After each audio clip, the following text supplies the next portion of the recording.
all time. This is Democracy Now!, democracynow.org, The War and Peace Report. I'm Amy Goodman. Commemorations are being held around the world this weekend to mark the 40th anniversary of the Stonewall Uprising that launched the modern-day gay and lesbian rights movement. The uprising began at 1:30 in the morning on June 28, 1969, when New York City police officers raided a gay bar called the Stonewall Inn, located on Christopher Street in Greenwich Village. As the police began dragging some of the patrons out, members of the gay community fought back, sparking 3 days of rioting. Historian Lillian Faderman wrote that Stonewall was, quote, the shot heard round the world, crucial because it sounded the rally for the movement. Gay and lesbian groups soon sprung up around the country. According to one historian, at the time of Stonewall, there were 50 to 60 gay groups here in the country. A year later, there were at least 1,500. Within 2 years, there were 2,500. One of the most significant groups, the Gay Liberation Front, was formed immediately after the Stonewall riots. Later in the program, we'll speak with historian David Carter, author of Stonewall, the riots that sparked the gay revolution. But first, we turn to a radio documentary that was produced by Dave Isay in 1989 for the 20th anniversary of the uprising. It's called Remembering Stonewall. I am Gene Harwood, and my age is 80. I'm Bruce Merrill. I don't know if it's really true, but now people do refer to us as the two oldest gay men in America. We do, I think, have maybe a record relationship of almost 60 years together. Being gay before Stonewall was a very difficult proposition because we felt that in order to survive, we had to try to look and act as rugged and manly as possible to get by in the society that was really very much against us. My name is Randy Wicker. I was the first openly gay person to appear on radio in 1962 and on television in 1964 as a self-identified homosexual. In the year before Stonewall, people felt a need to hide because of the precarious legal position they were in. They would lose their jobs. There was a great hostility, socially speaking, in the sense of people found out you were gay, they assumed you were a communist or a child molester or any of another dozen stereotypes that were rampant in the public media at the time. I'm Jerry Fair, and I'm 80 years old.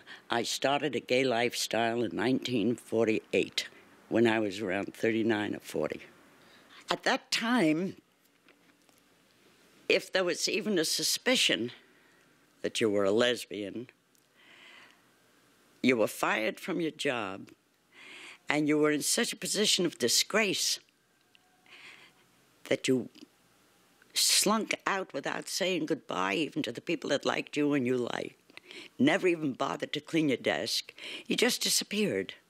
You just disappeared. You went quietly because you were afraid that the recriminations that would come if you even stood there and protested would be worse than just leaving.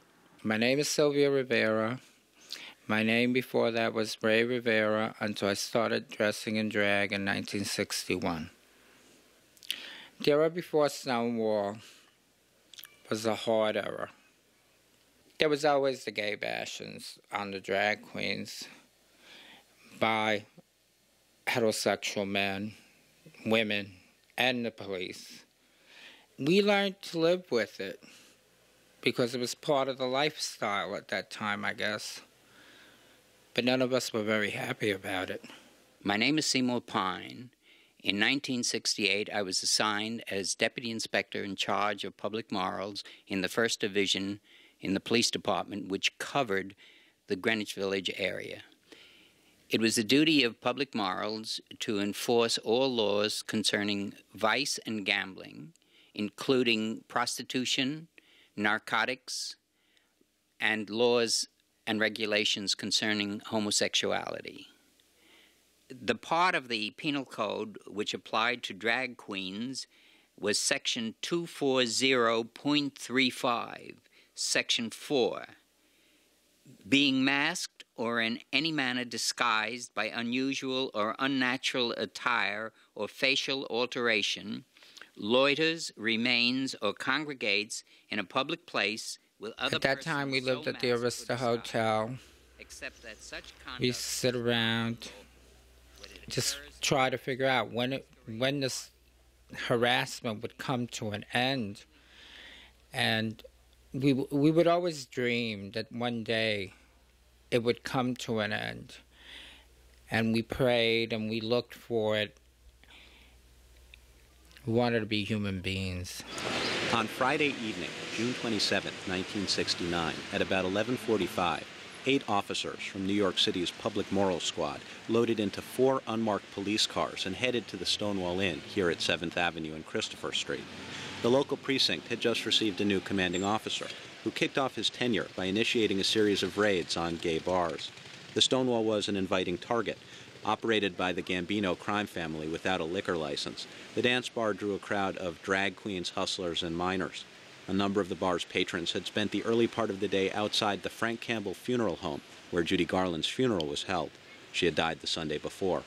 It was almost precisely at midnight that the Moral Squad pulled up to the Stonewall Inn, led by Deputy Inspector Seymour Pine. There was never any reason to feel that anything of any unusual situation would occur that night. You could actually feel it in the air. You really could. I guess Judy Garland's death just really helped us really hit the fan. For some reason, things were different this night. As we were bringing the prisoners out, they were resisting. People started gathering in front of the Sheridan Square Park right across the street from Stonewall. People were upset. No, we're not going to go, and people started screaming and hollering. One drag queen, as we put her in the car, opened the door on the other side and jumped out, at which time we had to chase that person, and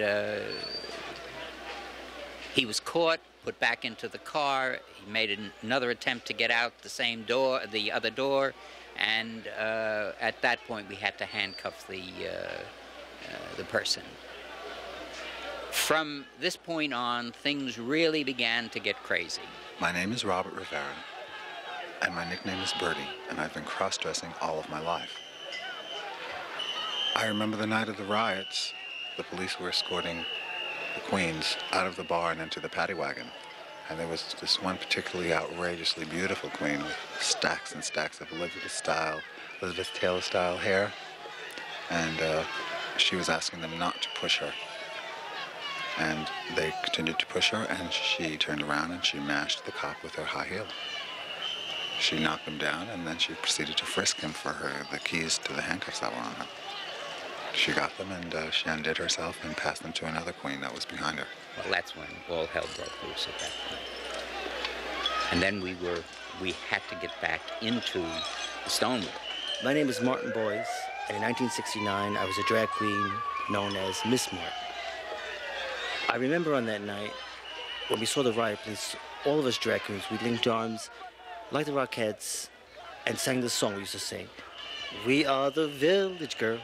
We wear our hair in curls. We wear our dungarees above our Nelly knees. And the police went crazy hearing that, and they just immediately rushed us. We gave one kick and fled. My name is Rudy, and the night of the Stonewall, I was 18. And to tell you the truth, that night I was doing more running than fighting.